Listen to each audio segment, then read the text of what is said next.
শ্রী গুরু নিতাই গৌর সনাতন প্রেমানন্দে বদন করে বলো হরি বল। নিতাই গৌর সীতানাথ প্রেমানন্দে বদন করে বলো হরি বল। নিতাই গৌর সীতানাথ প্রেমানন্দে বদন করে বলো হরি বল।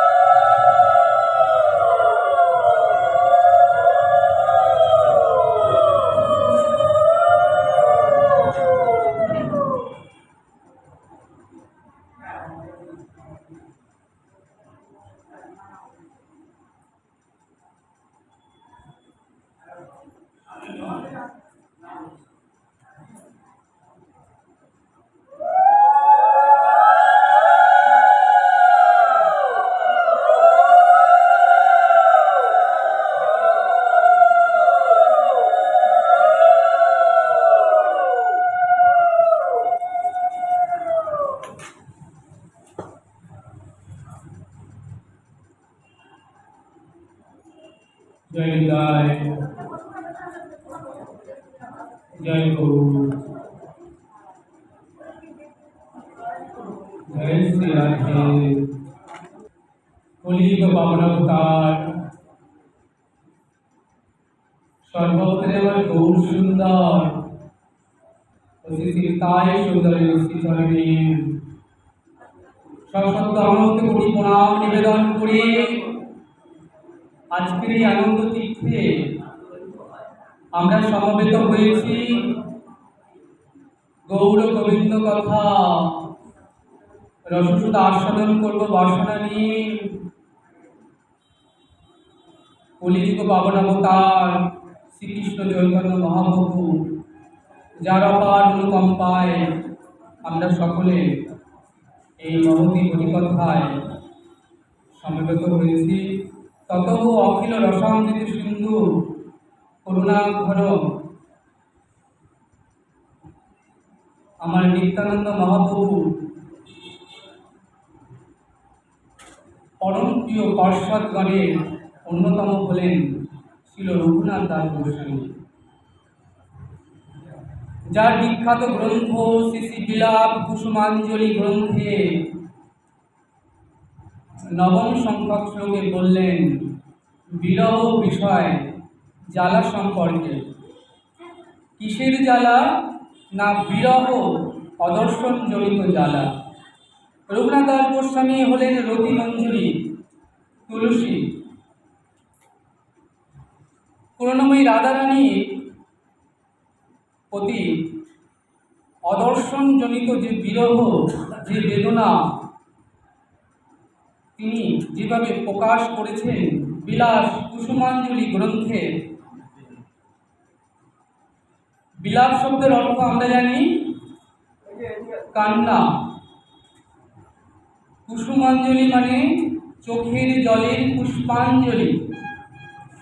যখন চোখের জল পুষ্পাঞ্জলি হয়ে করুণাময়ী রাধারানীর শ্রীচরণে সমর্পিত হয় তখন সেই গ্রন্থটিকে বলা হয় বিলাপ কুসুমাঞ্জলি। কান্না তখন পুষ্পাঞ্জলি হয়। বললেন চোখের জল কখনো কি পুষ্পাঞ্জলি হয়? বলেন হবে। কখন হবে? যখন সেই কান্নাটি হবে সাত্বিক। শুধু সাত্বিক নয়, তার সঙ্গে হতে হবে আকুলতা, ব্যাকুলতা থাকতে হবে, সংমিশ্রণে থাকবে গভীর দিব্য প্রণয়, থাকবে না পাওয়ার বেদনা, পাওয়ার আনন্দ।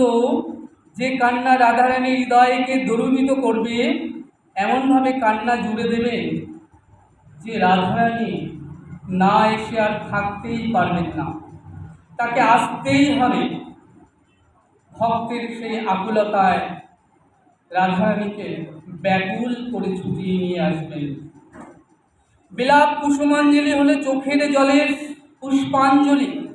বলছেন তোমার চোখের জল হবে রাধারানীর রাতুল চরণে, সেই জল যখন রাধারানীর রাতুল চরণে ঝরে পড়বে, সেই জলবিন্দু হয়ে উঠবে পুষ্প। আমরা যেমন পুষ্প অর্ঘ্য প্রদান করি রাধারানীর চরণে, তেমনি ভক্তের হৃদয়ে কান্না, বিরহ, রাধারানীকে না পাওয়ার যে ব্যথা, যে যন্ত্রণা, চোখের জল যেন পুষ্প হয়ে ঝরে পড়বে রাধারানীর রাতুল চরণে।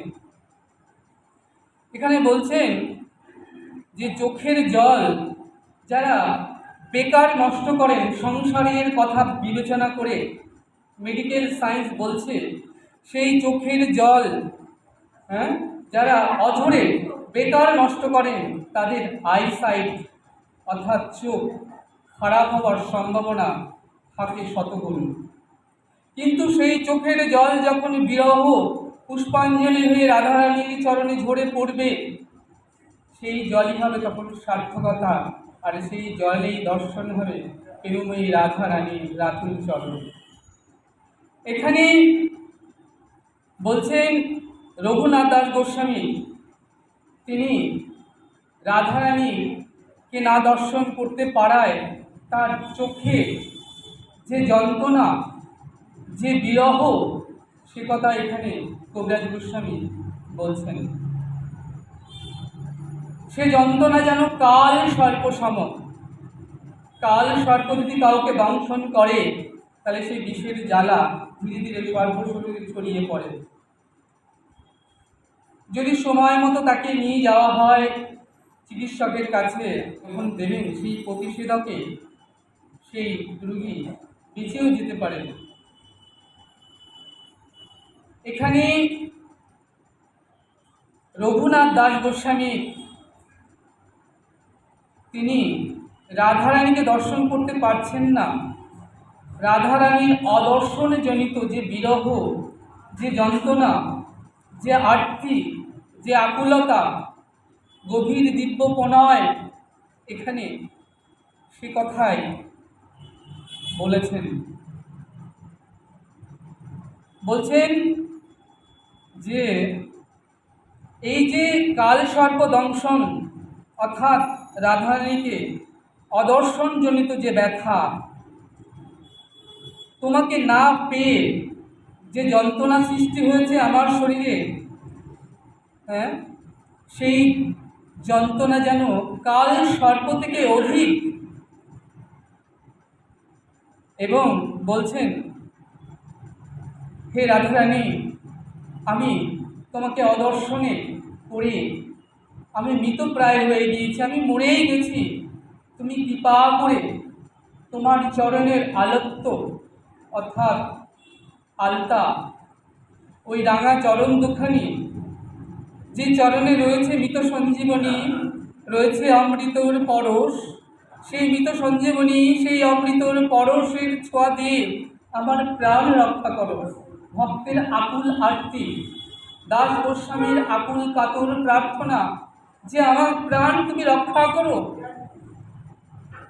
তোমার ওই রাতুল চরণই করে একমাত্র আমার প্রাণকে রক্ষা করতে। এছাড়া এই সংসারের আর কিছুই আমাকে প্রাণ রক্ষা করতে সমর্থ নয়। এই সংসারে তুমি একমাত্র আমার আনন্দ। সংসারের যে জ্বালা, লোকে যদি জানতে পারে যে সংসারটা আসলে একটা মিথ্যে, একটা নাটকের স্থল, তাহলে সেই জ্বালা দুর্বৃত হয়ে যায়। এখানে সংসারের সাথে কোনো সম্বন্ধ নাই। সাধকের সাধ্য বস্তুর সঙ্গে একমাত্র সম্পর্ক। এই জ্বালাটা কেবলমাত্র সাধিকা মঞ্জুরি ছাড়া অন্য কারোর পক্ষে অনুভব করাই যেন সম্ভবই নয়। জ্বালা না হলে তো খাঁটি হওয়া যাবে না। সোনাকে তাপ দিলে তবে সোনা খাঁটি হয়। যখন ভক্ত রাধারানীর চরণে আকুলি বিকুলি হয়ে ক্রন্দন করে, তার চরণে আরতি জানায়, কেঁদে কেঁদে যখন নয়ন জল পুষ্প হয়ে ঝরে পড়ে, তখন তার কাঁচা স্বভাব দুর্বৃত হয়ে যায়, তখন সে হয় পরিপক্ক। সেই জ্বালাটা যেন দাস গোস্বামী এখানে সবাইকে বিতরণ করতে চলেছেন। বলছে, তোমরা এই সংসারে কেউ জ্বালা নেবে গো? জ্বালা? এই সংসারে দেখো, সকলে সুখ নিতে চায়, সকলে আনন্দ পেতে চায়, জ্বালা কেউ নিতে চায় না। এই সম্পর্কে আমার মনে পড়লো, আমি বহু বছর আগে একটি গ্রন্থ পড়েছিলাম, চিত্ত বিচিত্র। লেখককে জানি না, কারণ বইটা অন্তত 70-80 বছর আগে প্রিন্ট হয়েছিল। বইয়ের কাগজগুলো এমন ছিল যেন ধরলেই খুলে খুলে পড়ে যাচ্ছে। সেখানে একটা জায়গাতে ছিল জ্বালা সম্পর্কে এক ভদ্রলোক, পূর্ববঙ্গীয়, তিনি জ্বালা কিনতে বাজারে এসেছেন। আমরা জানি জ্বালা মানে মাটির বড় কলসি, যেখানে চাল, ধান, গম রাখা হয়।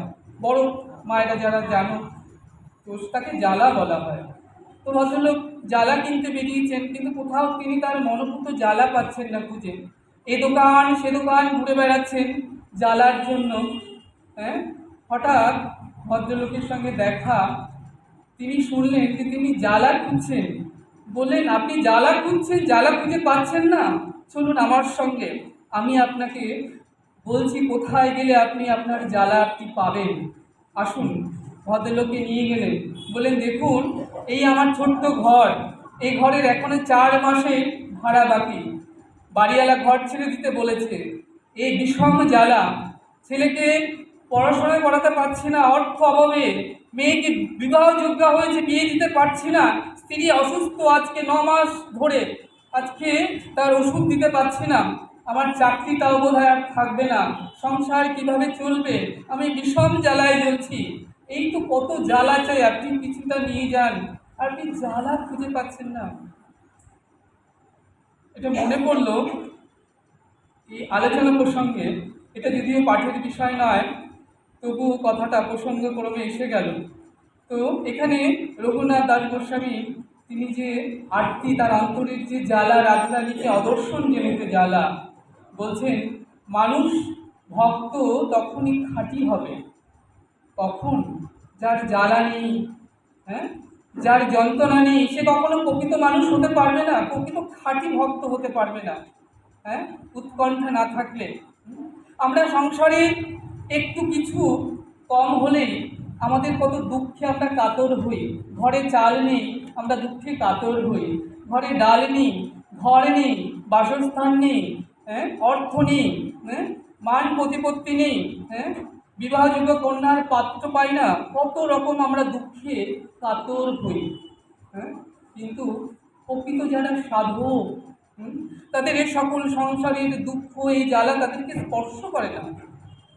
তাদের তো এই দুঃখই স্পর্শ করে যে আমার কোনো সাধন হচ্ছে না, আমার ভজন হলো না, আমি যেমন এলাম তেমনি গেলাম, আমার বৃন্দাবনে যাওয়ার কেন উৎকণ্ঠা হচ্ছে না, আমার রাধারানীর চরণে কেন আকুলি বিকুলি হচ্ছে না, আমার রাধারানীকে দর্শন করে নয়ন যুগল থেকে কেন প্রেমবস্তু ঝরঝর করে ঝরে পড়ছে না, আমার রাধারানীর প্রতি উৎকণ্ঠা কেন হচ্ছে না, রোজ তাকে দর্শন করছি, কিন্তু তার জন্য ব্যথিত, বিরহ, দুঃখিত, কাতর কেন হচ্ছি না, কেন আমার এই অভাব যাচ্ছে না।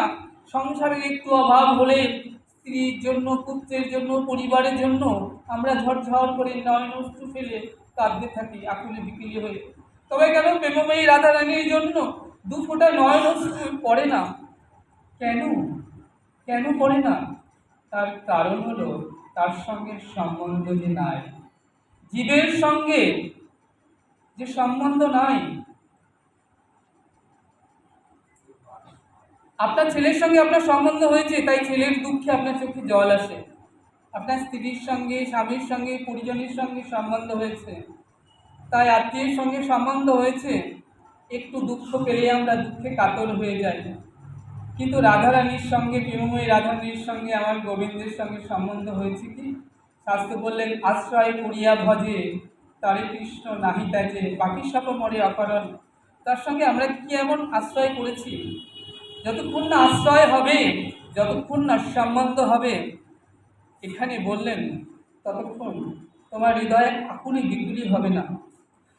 পাই নাই তাই বেদনাও নাই, পেলে হয়তো বেদনা হতো। তৃষ্ণায় কাতর হয়েছেন কখনো? কখনো ওই ক্ষুধায় কাতর হয়েছেন, আকুলে বিকিলি হয়েছেন? আপনি চলেছেন দূরের পথে, জলের পাত্রটি নিতে ভুলে গিয়েছেন, ট্রেনের মধ্যে দূরপাল্লার ট্রেনে চলছেন, এক বিন্দু জল গলাটে শুকিয়ে তৃষ্ণায় কাতর হয়েছে, হ্যাঁ, ক্ষুধা তৃষ্ণায় ক্লান্তিতে আপনি বলছেন আর যেন পারছি না, এই এক বিন্দু জল পেলে প্রাণটি রক্ষা হতো। এখানে বলছেন গ্রন্থকার, এক বাবাজি চলেছেন 7-8 দিন ধরে রাজস্থানের মরুভূমি দিয়ে। তোমরা জানো রাজস্থানের থর মরুভূমি, যেখানে শুধু বালি বালি আর বালি। তো বাবাজি চলেছেন সেই মরুভূমি দিয়ে, 7-8 দিন হয়ে গিয়েছে, তার জলের যে পাত্রটি জল ফুরিয়ে গিয়েছে, এখন তৃষ্ণায় গলা শুকিয়ে কাঠ হয়ে গিয়েছে, এক বিন্দু জল কোথায় পাই? তিনি বলছেন আমি আর এক ফোঁটা যদি জল না পাই তাহলে আমি মরেই যাব, এই প্রাণ রাখা বড় দায়, আমি আর বাঁচতেই পারবো না, আমাকে এক বিন্দু জল পেতেই হবে। কোথা পাই এই এক বিন্দু জল?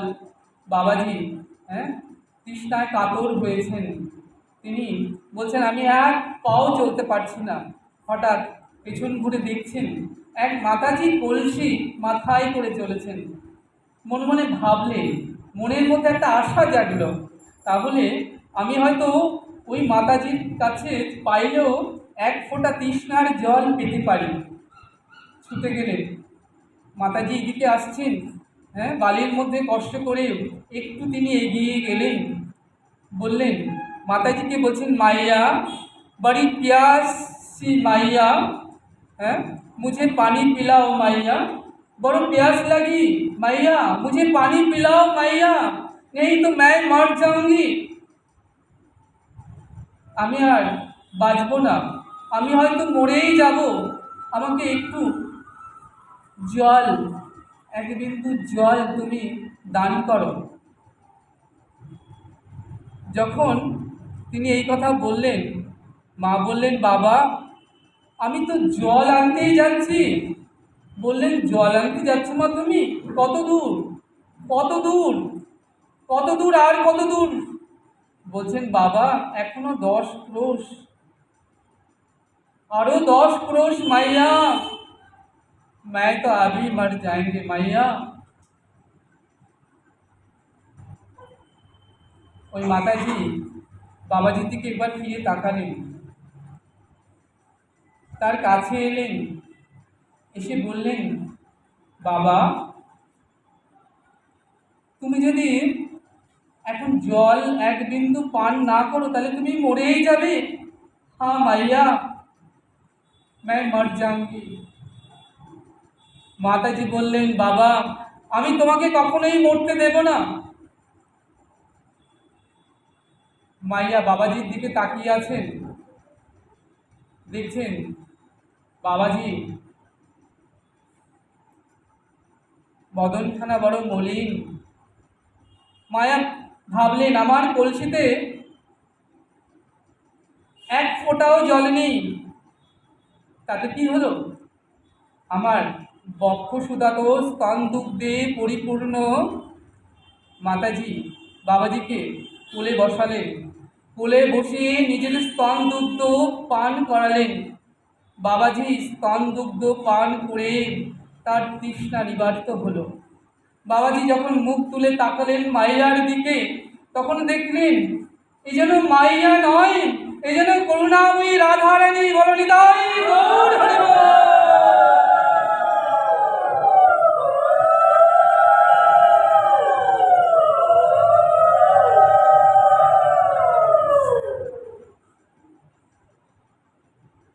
এই যেন করুণাময়ী রাধারানী করুণা করে প্রকট হয়েছেন, তার প্রাণ রক্ষা করেছেন। কলিরত জীব তো এমনই তৃষ্ণার্ত, তারা জানে না কোথায় গেলে তৃষ্ণা নিবারণ হবে, কোথায় গেলে প্রাণ রক্ষা হবে। চোখের সামনে রাধারানী অপার করুণাময়ীকে দর্শন করছে, কিন্তু আকুলে বিকলি হচ্ছে না, তেমন আরতি ভরে ডাকছে না, নয়নশ্রু বইছে না। যদি আরতি ভরে কেউ ডাকে, নয়নে যদি গঙ্গা যমুনা বয়, তাহলে রাধারানী তার সাধ্য কি, তিনি না এসে পারেনি না। এই যে ঘটনাটা শুনলেন, এই ঘটনা সাধারণ মানুষের বোধগম্য নয়। যারা ভক্ত, যারা রাধাচরণের দাসী হয়েছে, এই ঘটনা শুনে তাদের হৃদয় দুর্মিত হয়ে যায়, নয়নে অশ্রু গঙ্গা বয়। এ আমার রাধারানীর অপার করুণা আমাদের প্রতি। এই করুণা রাধারানীর, আমরা তো কাঁদতেই পারি না, আমরা তো কাঁদতে যাই না। কেমন করে কাঁদতে হয়, কেমন করে আকুলি বিকুলি ভাবে কাঁদতে হয় আমরা সেটাই জানি না। তাই রাধা কুঞ্জ তটে বসে রঘুনাথ দাস গোস্বামী আজকে তিনি কাঁদছেন। হে রাধারানী, হে অপার করুণাময়ী রাধারানী, একবার আমাকে দর্শন দাও, একবার দেখা দিয়ে প্রাণ রাখো। আরতি ভরে কাঁদছেন। যেমন করে আরতি ভরে কেঁদেছিলেন ব্রজ গোপীগণ। বৃন্দাবনের ব্রজ গোপীগণ যখন রাসস্থলী থেকে গোবিন্দ অন্তর্হিত হয়েছিলেন, তখন গোপীগণ গোবিন্দকে দর্শন করতে না পেরে তাদের নয়নে জ্বালা হয়েছিল। আকুলি বিকুলি হয়ে তারা বন থেকে বনান্তরে ছুটে বেরিয়েছিলেন। কোথা প্রাণনাথ, কোথা প্রাণবধূ, কোথা গেলে প্রাণ পৃষ্ঠকে পাবো, কোথা গেলে তাকে পাবো। তাকে ছাড়া তো হৃদয় কখনো সুশীতল হবার নয়। তাই গোপীগণ যখন ছুটেছিলেন, কিন্তু কোথাও তাকে পেলেন না। যখন তাকে পেলেন না, তখন গোপীগণ আকুলি বিকুলি হয়ে কেঁদেছিলেন, হা প্রাণনাথ, হা প্রাণপৃষ্ঠ, হা প্রাণবধূ, হা ব্রজবিহারী, হা ব্রজনাথ, হা আরতিহারী। গোবিন্দ না এসে পারেন নাই। গোবিন্দ ব্রজদেবীগণের চোখের জলে আকুলতায় ছুটে না এসে পারেন নাই, এসে দর্শনে দিয়েছিলেন। ভক্তের চোখের জল, এই জলের মূল্য আর কেউ জানুক বা না জানুক, প্রেমময়ী রাধারানী জানেন এই জলের মূল্য কি। আমার গোবিন্দ জানেন এই চোখের জলের মূল্য কি।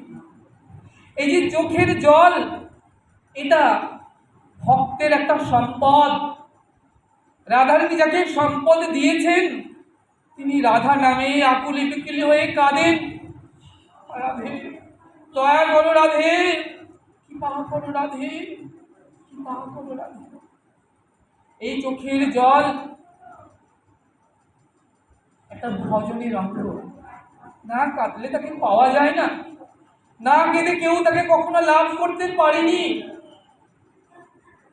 আপনি যত কাঁদবেন, যত তাকে আরতি ভরে ডাকবেন, রাধারানী তত আপনার ডাকে সাড়া না দিয়ে থাকতেই পারবেন না। আপনার ভজন তত ত্বরান্বিত হবে, তত ভজন নিকট হবে। তাই আপনাকে কাঁদতে হবে, রাধারানীর সঙ্গে গভীরতম সম্বন্ধ করতে হবে। না কেঁদে মা কখনোই তাকে কখনোই লাভ করা যাবে না। কেউ আছেন রাধা নামে আকুলি বিকুলি হয়ে কাঁদেন, কেউ আছে শুধু তাকিয়ে দেখেন, কাঁদতে পারেন না। যাকে রাধারানী কৃপা করেছেন, এই সম্পদ দান করেছেন, তিনি কাঁদবার যোগ্য হয়েছেন। আর যারা কাঁদতে জানে না, কাঁদতে পারে না, তাদের কাঁদবার চেষ্টা করতে হবে। তবে যেন সে শরীরে আছে অপরাধ প্রচুর, তবু এত কৃষ্ণ নামে নয়নস্তু না বহে। নয়নস্তু কেন বয় না? কারণ জানবে সে শরীরে আছে অপরাধ প্রচুর। তাই এমন রাধা নামে, যে নামে আমার শিলা বিগলিত হয়ে যায়, শিলা গলে যায়, আর নয়ন থেকে অশ্রুধারা বইবে না, তা কখনো হয় না। তাই কাঁদো, আরো বেশি করে রাধারানীর চরণে কাঁদো। তবেই তো তুমি ফিরে যাবে ব্যাক টু গড হেড, যেখান থেকে তুমি এসেছো, সেই পরম ধামে।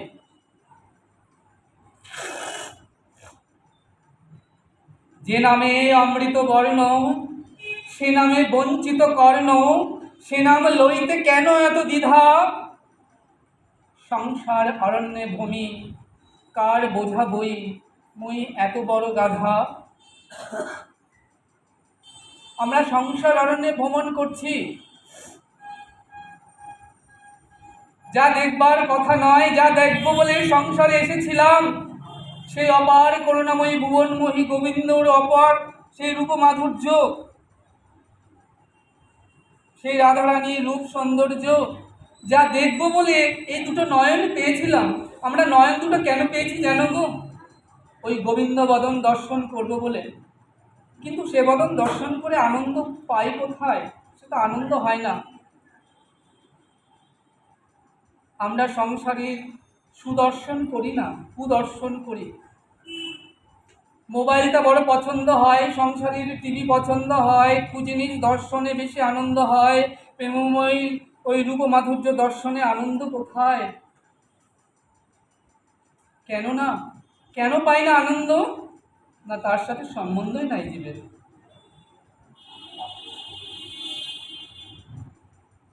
জীব নিত্য কৃষ্ণ দাস,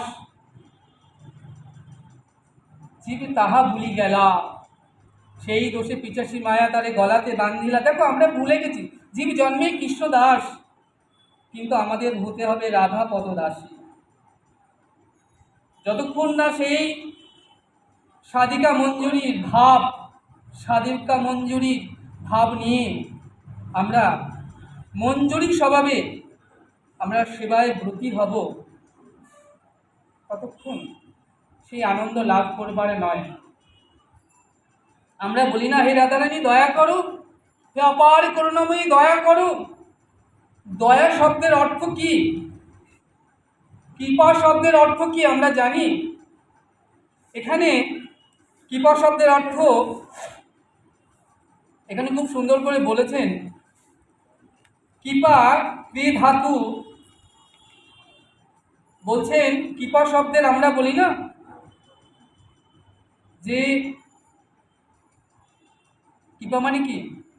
আমাকে কিছু অর্থ দাও, আমাকে রোগ মুক্তি করে দাও, আমাকে আরো সম্মান প্রতিপত্তি দাও, আমার মেয়ের জন্য ভালো পাত্র এনে দাও। প্রাতঃস্মরণীয় আমাদের গৌর বাবাজি বললেন, ঘুষ, এগুলো কৃপাই নয়।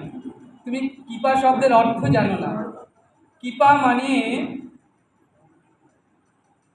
যা তোমার আনন্দ সংসার, সেই আনন্দে বিনাশ।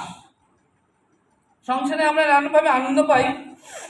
এখানে বলছেন সেই যে আনন্দ, সেই আনন্দ বস্তু অর্থাৎ সংসারকে নাশ যার হয়েছে, অর্থাৎ যার গৌর গোবিন্দচরণে রতি হবে, সেটাই কৃপা। সংসারের সকল বস্তু নাশ হয়ে যাবে। সংসারে যে আনন্দ, দেহ সুখ, আত্মসুখ, যেমন ভোজ কপিদের আত্মসুখ নাহি কপির কৃষ্ণ সুখ বিনে, সব নাশ হয়ে যাবে। তাকে বলে কৃপা। তোমার দেহ সুখ থাকবে না, গোবিন্দ সুখেই তুমি সখী। তোমাকে সুখী হতে হবে তার সুখে, অর্থাৎ আত্মসুখ বর্জিত হতে হবে। যতক্ষণ না আত্মসুখ বর্জিত হবে, তব সুখে সুখী। বোঝ গোপীদের দেখো, তারা সুখী। তারা সকাল থেকে রাত পর্যন্ত যা করেন তা কিন্তু কৃষ্ণ সুখের নিমিত্তেই করেন। কৃষ্ণ সুখে কী করে আমি আরও বেশি সুখ লাভ করব, তারা তো এটা চিন্তা করেন না। তারা সকাল থেকে রাত পর্যন্ত যা কিছু কর্ম করেন কৃষ্ণের জন্য, প্রীতির জন্য।